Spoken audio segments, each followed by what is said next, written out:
tamke tukji shakje resun chung yenjim duje punjamba serje lumbo tabur jibeku shakje jarbe shabla chansalo.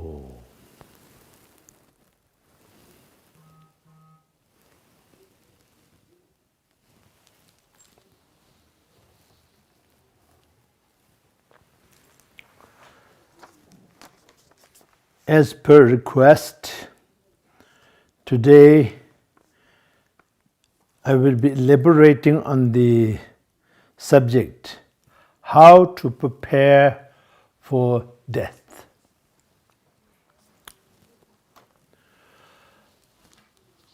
Actually, first of all, one must have a clear understanding of what is death. Otherwise, in a most common sense, people are afraid of death. They don't want to think about it. They don't want to talk about it. So one have to overcome that. Death is not some kind of curse. Death is a natural cycle. We are born, therefore we die. We died, therefore we will be born. So that cycle has to be understood. After that understanding, then one will not be neurotic about death. Of course, one should understand it in a wholesome, complete manner so that you like to live. You can do a lot in this life. And if the inevitable happens, then you don't take it in a negative manner. Take it as a natural phenomena. So, in order to go into this, then one have to define what is death and what is life. A life and death is very easily defined like this. Long as our mind remains in our body, we are alive. Soon as our mind leaves our body and our body become without our mind, absence of our mind, then we are dead. Now what does this say? This body died, but the mind does not die. We make almost a magical sort of perception. We have them about immortality.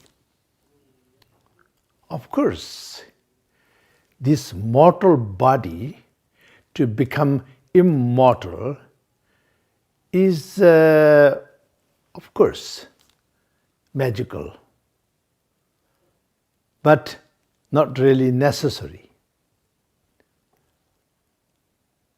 But what we call and perceive as ourself in positive way or negative way, it never dies. I never die, you never die, nobody die. Far as their essence, their mind is concerned. But their body will die. So this is a very basic education. Now, what makes us manifest where we are? Physically, mentally, and also in our expression, such as physical gesture and oral expression, and also things that we create, things that we make.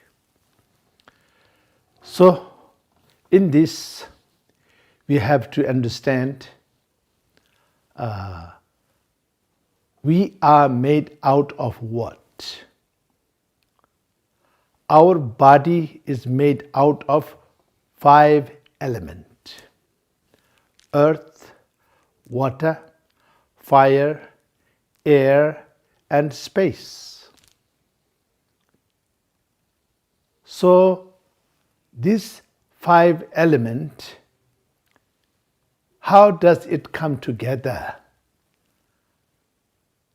and become this body of ours?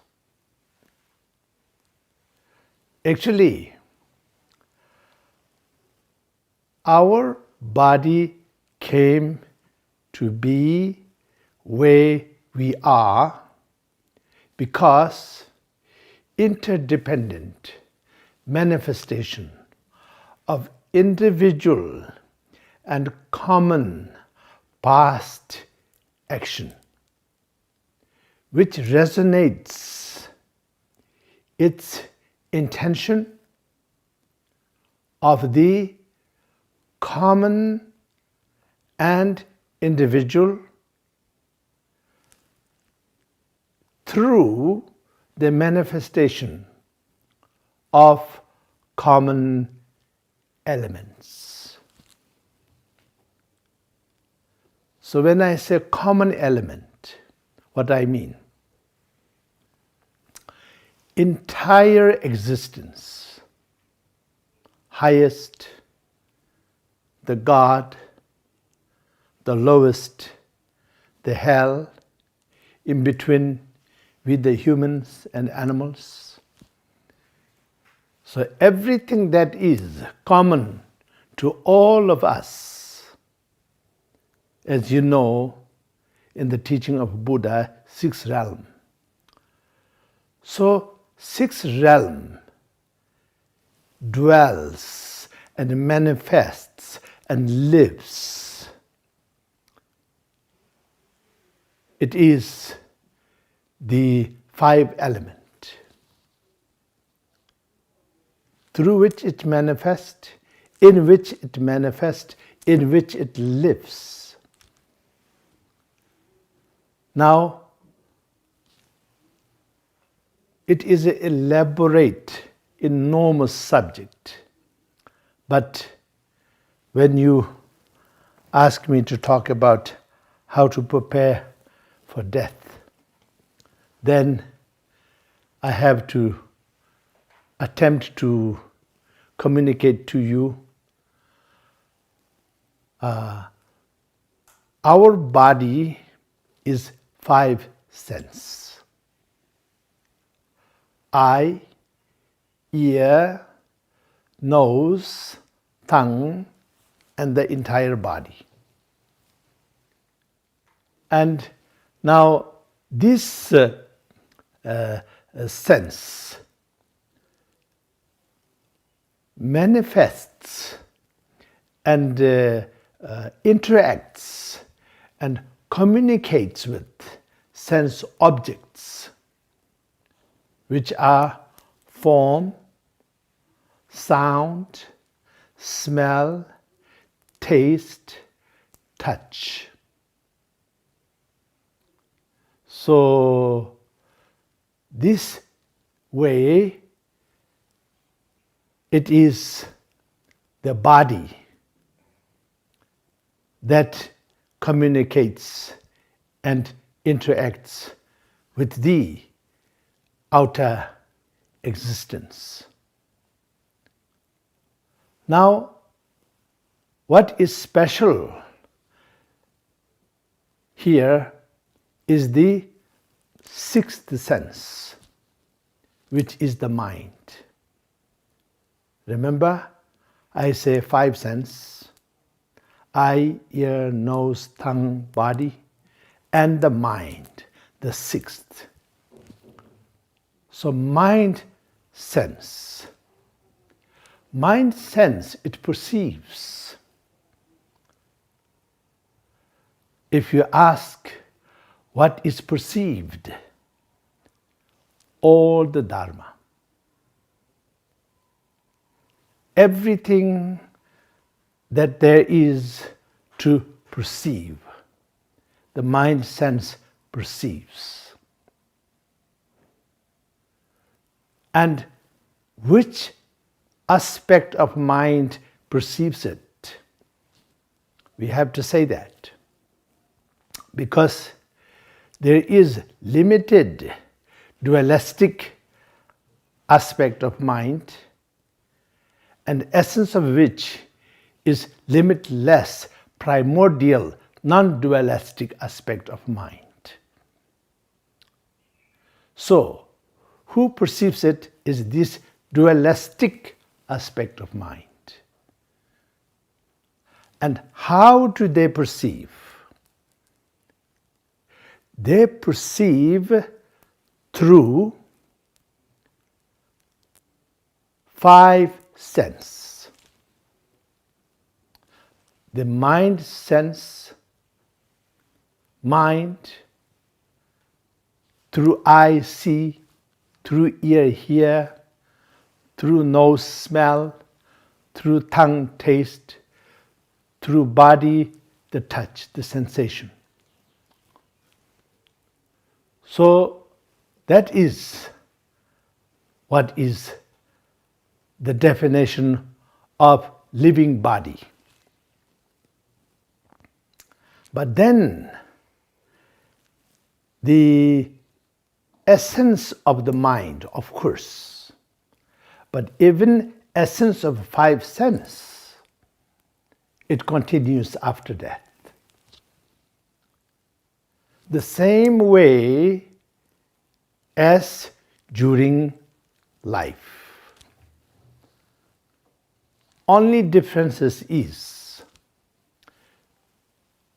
way it interacts with outside of the senses and sense base. Sense is like eye consciousness, eye sense, and then the physical eye. And there's so much detail in it, but I think you will learn it from many other sources. Ear as well, body as well, everything else is intricately explained in the teaching of Buddha. So, how does it continue is, right now, my eye cannot see through the wall. Simple as that. My ear cannot hear something too loud or something too subtle. Cannot hear. So on and so forth. So, when we are separated from this physical body, our mind is separated from this physical body, which we call death. After that, that limitation is not there.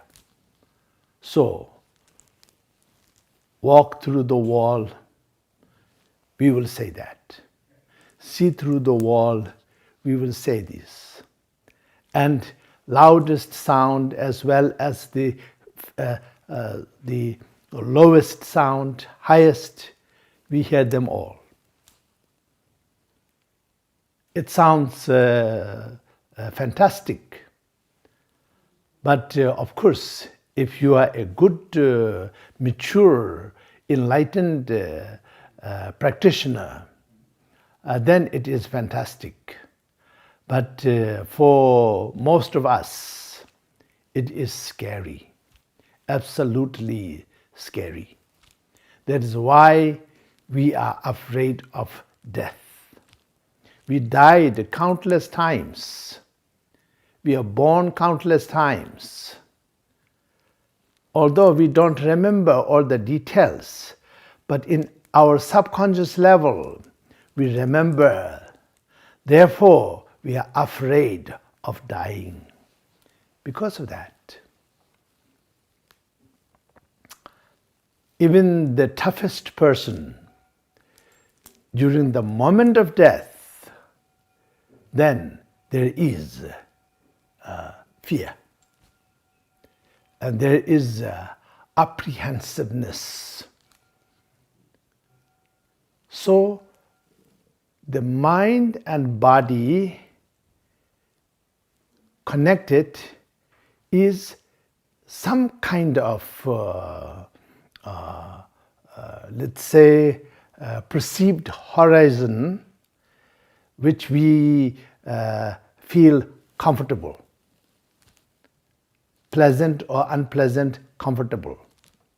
Something too bright, we can close our eye or look somewhere else. Something too loud, we put earplug or walk away. So on and so forth. But after death, that will not be the case. One who hears it and the sound which is to be heard are inseparable. Therefore, it is very scary for most of us because we have no control. But those who are mature, then they will be in control. And it is like eagle flying through the powerful wind, current. Eagle needs the current to fly. It will not be a matter of fear, but it is actually a joy. So many practitioners, mature practitioners, when they encounter natural death, then they remain in samadhi and meditative state for a long time. Even medically, they are proclaimed dead, still they remain in a very peaceful, beautiful, sometimes smiling way. I always tell my friends, when I die, I want to die smiling. That's my wish. But I don't know whether that happens or not. So, doesn't matter you smile or not, but you should be able to die peacefully and without struggle and without fear, and just let's go and go into the next life. if we are truly mature in our practice, then we will reach Buddhahood. Otherwise, we will be able to have a great leap of inner evolution during that time. We will see the things in a way that we don't see when we are alive. That limitation is not there. So limitlessness we can experience. And it will not remain just as an experience. It becomes realization and maturity. So that is a basic. Now out of this, then we get basic knowledge, but what should we do right now? Prepare for death. Actually, I think every moment we live, we are living in order to die in a most wholesome and positive and healthy way.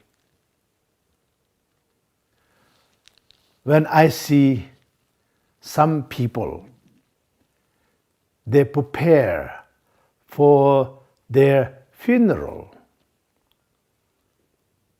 years, decades ahead, I see something wonderful. It is sign of their maturity. There's something is right about these individuals, because most of the people forget about preparing the funeral by yourself, of yourself, but you don't want that subject to be brought up. You get offended. So that shows some kind of maturity, certainly. And now, what you and I can do right now is overcome ignorance. So now we attempted to overcome the ignorance of what is death by learning few things that I have mentioned. And then after that, beyond duality, we have to be able to let's say comprehend, because everything that is our mind connects and reacts, it is dualistic. I, other, me, mine, my eye, my ear, the sound that I like, sound that I don't like. So these things are all dualistic. And also, I am hearing something too loud, too low, too noisy, or now good. It is nice, pleasant. Nothing wrong with all of that, but that is something that we have, and we use that to understand what is going on. So, everything is interdependent. Everything is dualistic interdependent. Now, basic elements out of which our body and our senses are manifesting are earth, water, fire, air, and then, of course, out of the space. So, for example, the natural of all phenomena, everything is perfect in essence. That is space. Now we can correlate this with the 5 Buddha family, 5 wisdom, but we have no time for that. You can learn this from many sources of the lineage, of course. Then in that space, everything manifests. So manifest, but the equanimity, because in that space, good things, bad things, useful things, useless things, nonsense things, wise things, all manifest. There it is equanimity. So that's earth element. Now after that, then when this manifestation takes place, then it is free of entanglement. So it is discerning wisdom, because whatever manifests, they all manifest as how it's supposed to manifest. There is no mix-up, there is no entanglement. This mix-up and entanglement happens all the time, of course, but that's because of lack of our maturity. But otherwise, wonderful rainy day, wonderful snowy day, wonderful sunny day, wonderful stormy day, wonderful dry day, wonderful wet day. So this way, if one appreciates the potential and equanimity, then one definitely will be able to appreciate all situations as they are. So that is next stage, and that is a fire element. Then it continues, and which is all accomplished. So it is the air element, element of the air or wind. Essence of everything is non-dual. Something wonderful, essence is non-dual. Something terrible, essence is non-dual. Something nonsense, essence is non-dual. There is no dualistic essence, non-dualistic essence.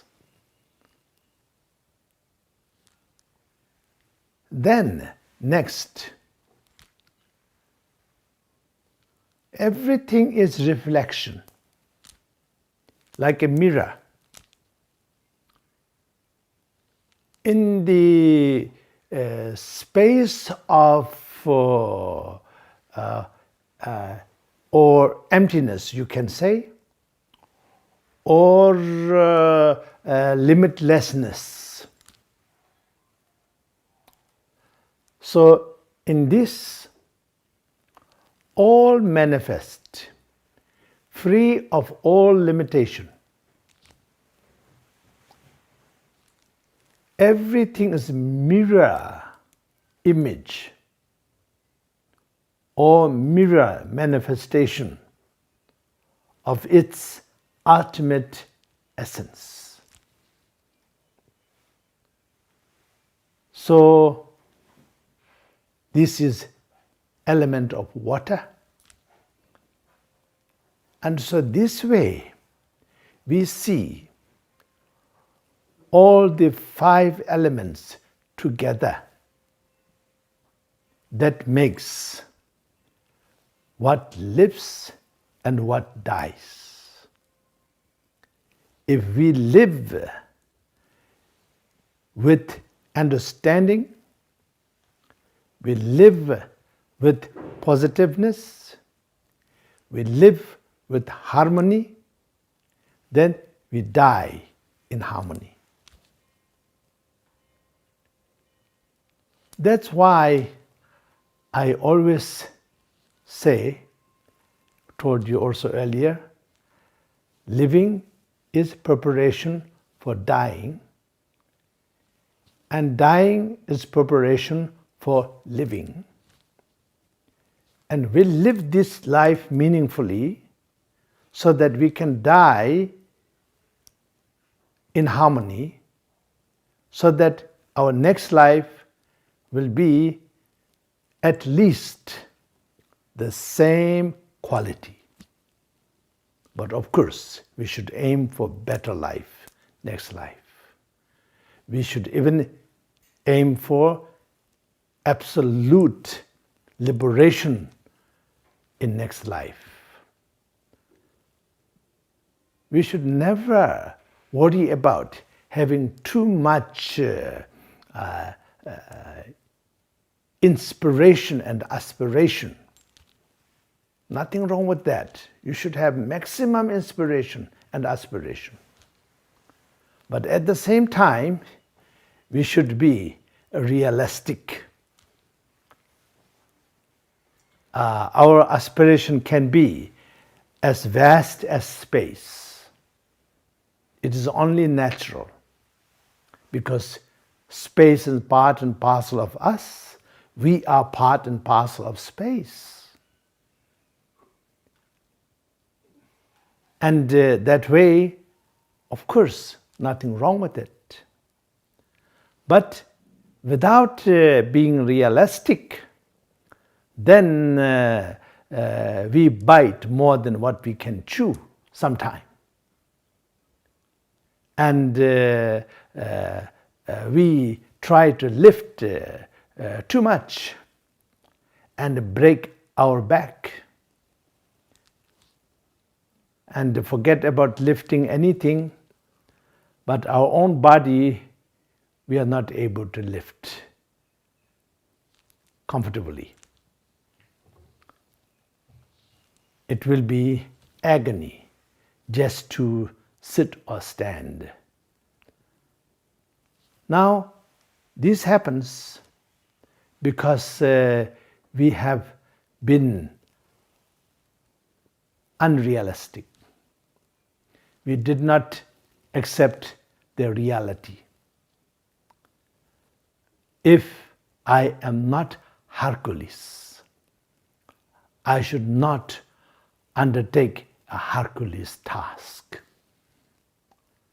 But I should know and believe clearly, not as a superstition, as a truth and common sense, I have the potential of Hercules. And Hercules have the potential of me, which is not Hercules at all. So that way, even after good understanding of all of this, then we have to really follow principles, very important principles. I like to share with you four very important part of many teachings, and especially as preparation for death, inevitable. So, four remedies or four force which makes us a truly immortal, which we are, and not physically immortal, but in our essence, our spirit, our mind, our primordial wisdom, our primordial potential, we are immortal. So these four things are antidote for overcoming anything that somehow managed to prevent us realizing this potential up to today for many of us, and also for many of you, you already have achieved them, attained them. So, but still there is room for improvement. So that is, first of all, we should have the base very well established, like the base of a pyramid. Comparing to the tip of the pyramid up, the base is huge, and pyramid will not roll around easily, not at all. So for this, we should have a clear belief in the truth and truth of our potential. So what is that? Okay. As a Buddhist, we all believe in Buddha. Of course, we believe in Buddha up there. Of course. We don't put Buddha physically in same level as our physical body. We put up, we bow to Buddha, we make offering to Buddha, we pray to Buddha, everything. We do that. But that is not enough.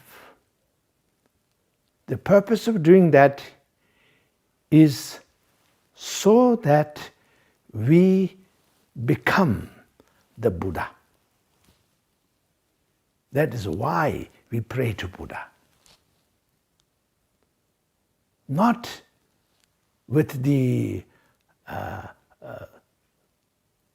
some sort of fixation that Buddha and we will always be separate. Buddha will always be up there. We will always be down there. That is not the purpose.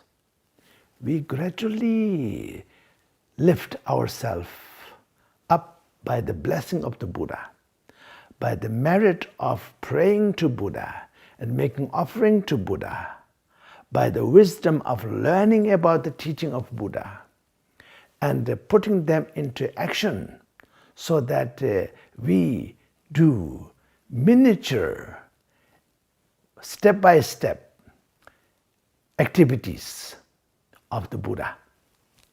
Help others, teach others, increase their wisdom, increase their knowledge.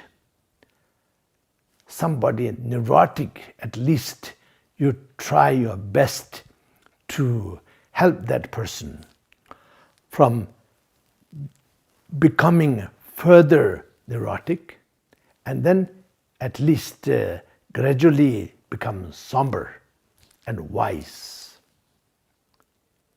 So we are doing these offerings and prayers to the Buddha and prostrations to the Buddha because we want to become Buddha.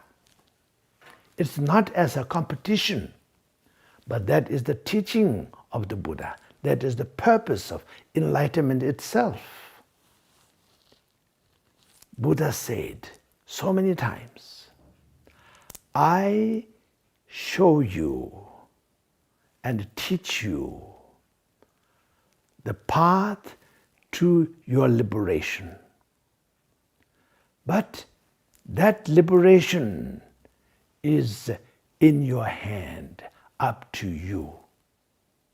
If you put effort, it's in you. So, long time back, I wrote something just to remind myself. And then some people made a song out of it. That's all right. You, the Buddha, live in me.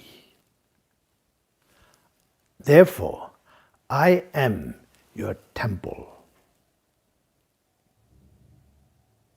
And when I eat something, I eat it with awareness and mindfulness so that it becomes meaningful for me.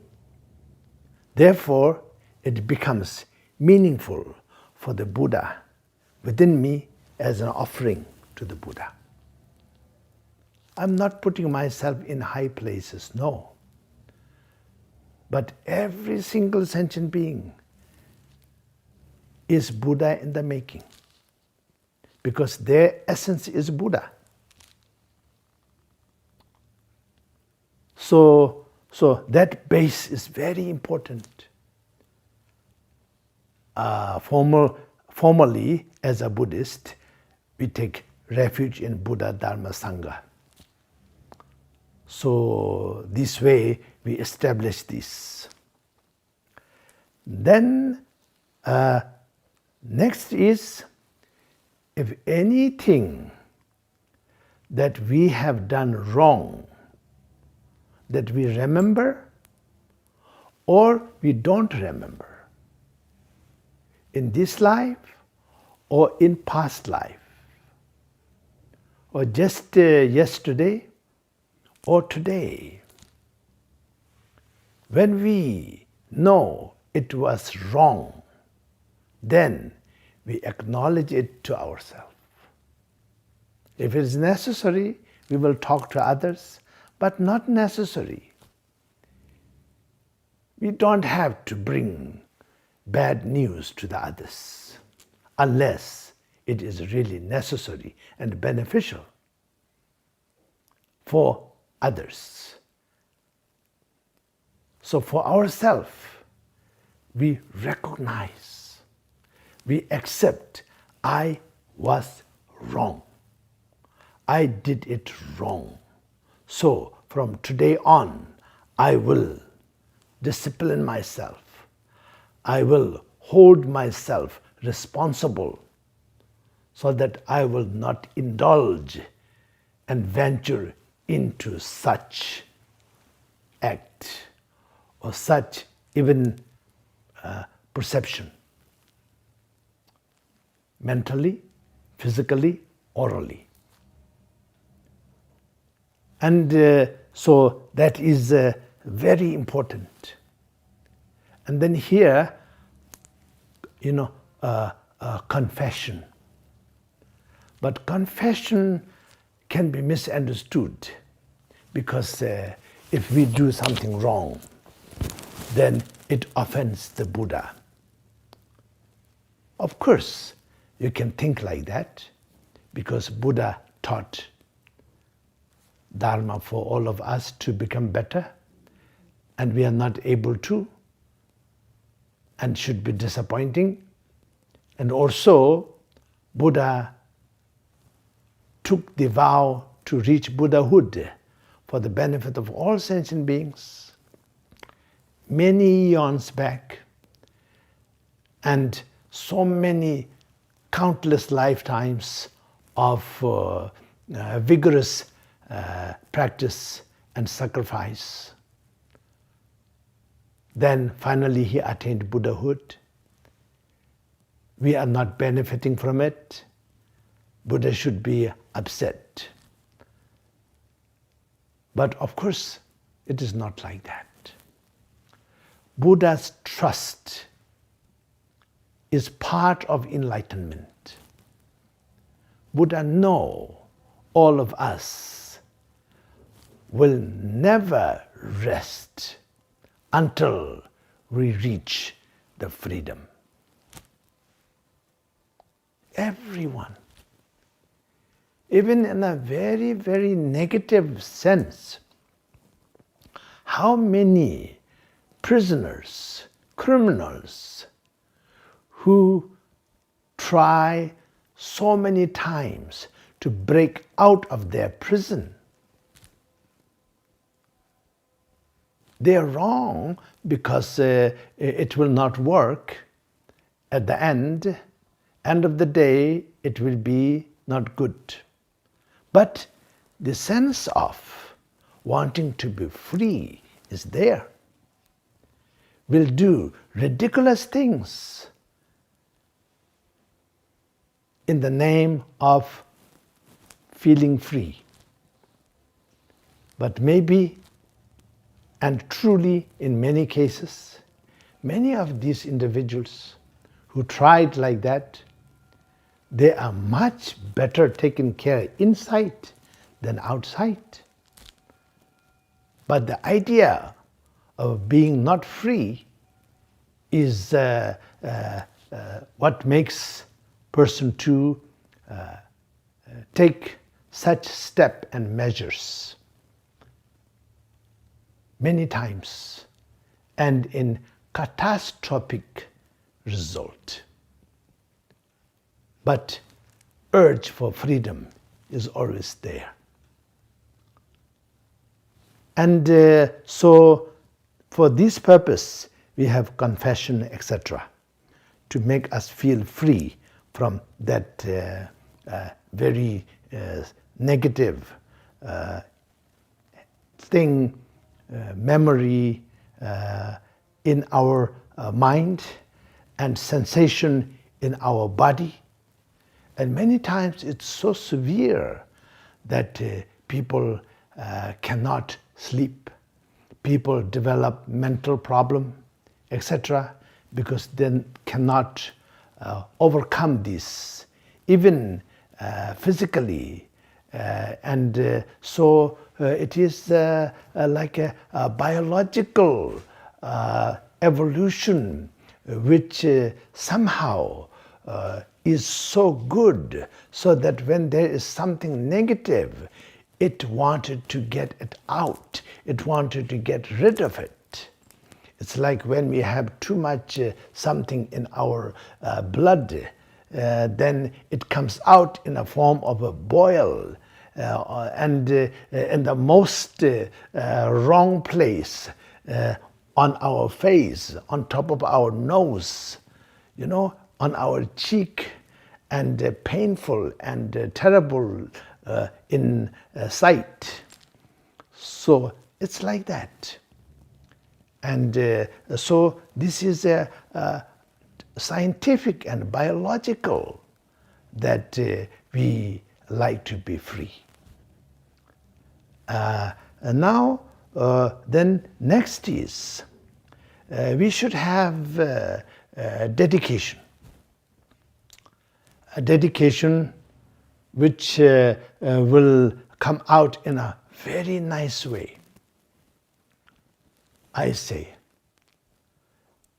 whether you are a teacher of religion like myself, or student like yourself, or teacher in the school, or even an CEO of a industry,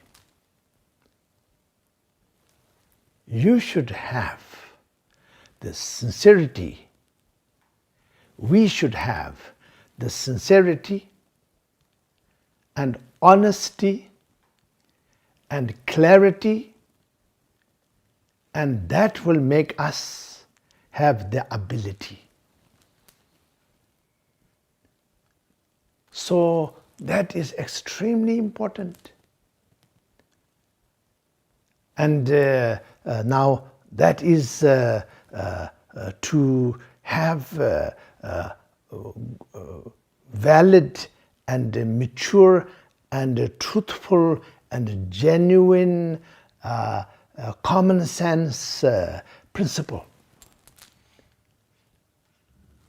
of clarity, principle of honesty.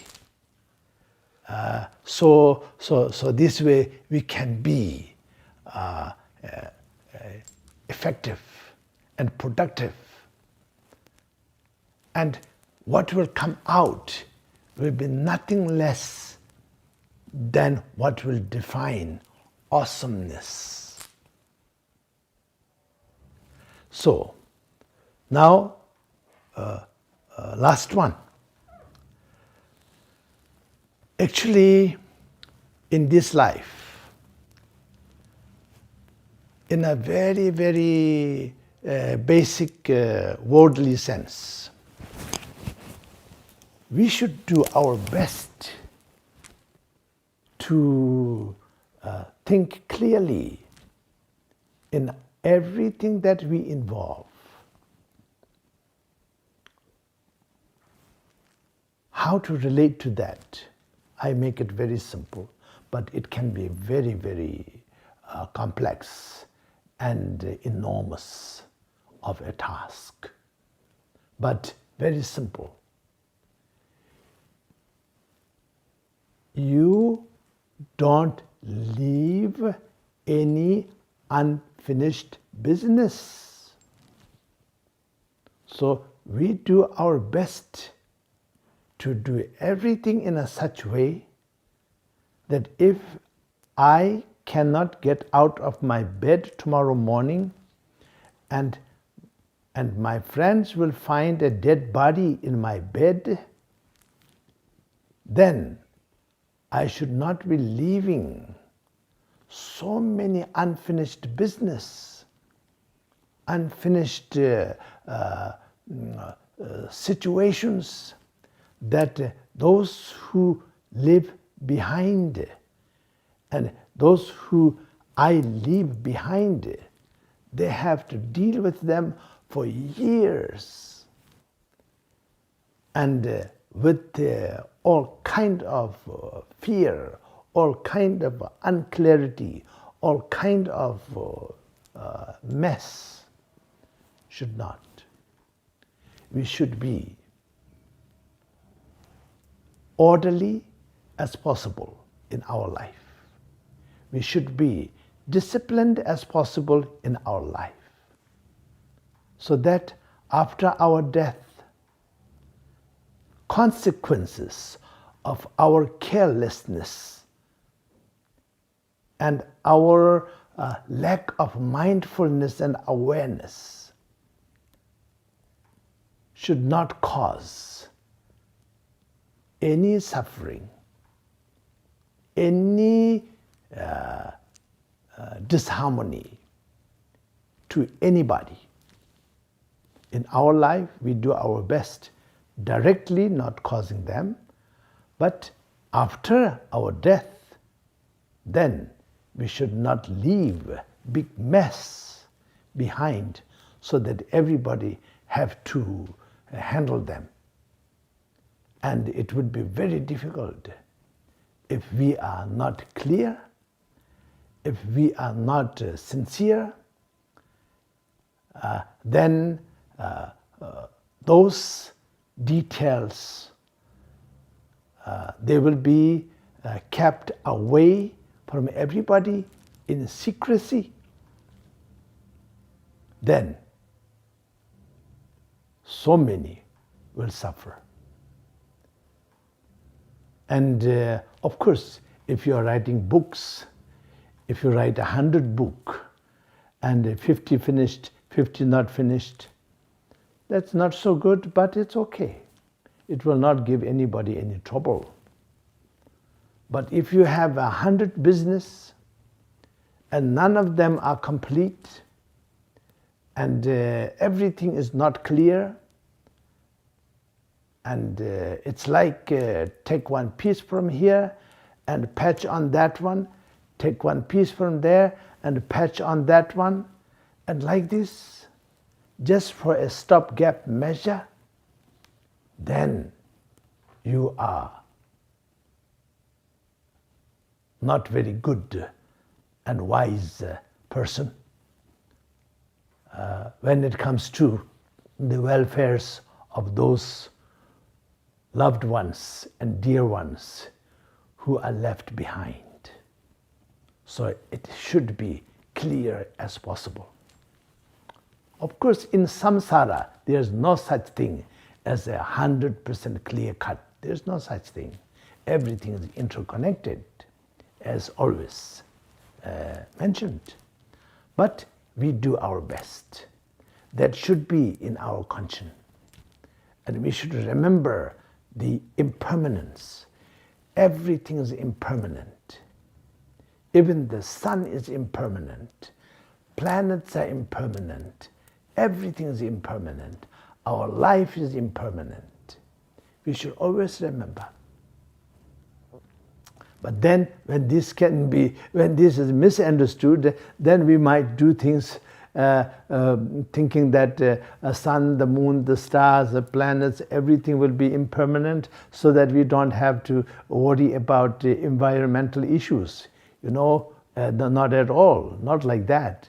We have to do our best to take care of environmental issue, because that's exactly what I'm saying. Now I will conclude soon, because of time is over. But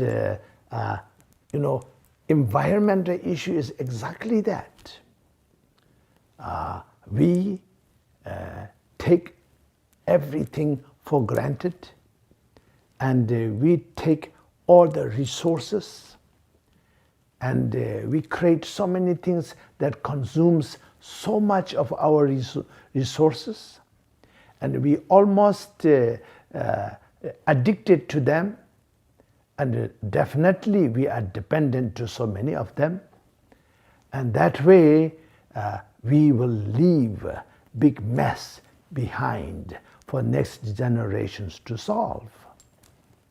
So environmental degradation is a perfect example of this particular aspect. So we should be mindful and aware about everything that we involve. We do our best. And nobody can do more than their best, of course. And Mr. A's best is not necessarily equal to Mr. B's best. Have a good, meaningful life.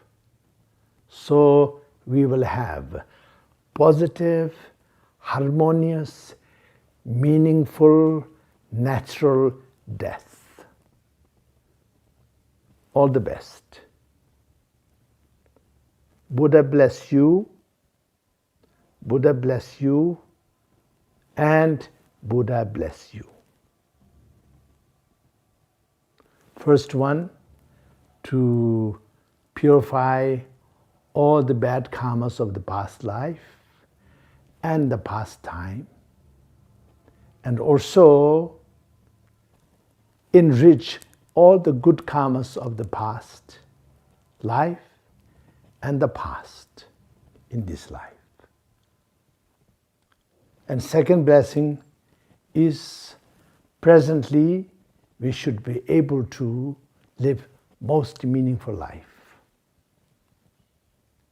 And third blessing is so that we will have a meaningful and positive and healthy death, and then we'll have positive next life. Intermediate states are very important, but no time to talk about them here, which is pardo in Tibetan word, intermediate. But if this life we lived doing our best, our pardo will be good. And then our next life will be good. There will be no mix-ups. What we did will fall on us. So I end with this. If we throw up a flower, a beautiful flower, the rain of flower will shine and fall on us. Nothing else. Because that's what we threw up, and that's what will come down. So, all the best. May we dedicate the merit of this particular teaching and deliberation for the benefit of all the mother sentient beings, from the highest realm to the lowest realm, throughout the universe, throughout the galaxy, and throughout the space, which is filled with countless universes and galaxies.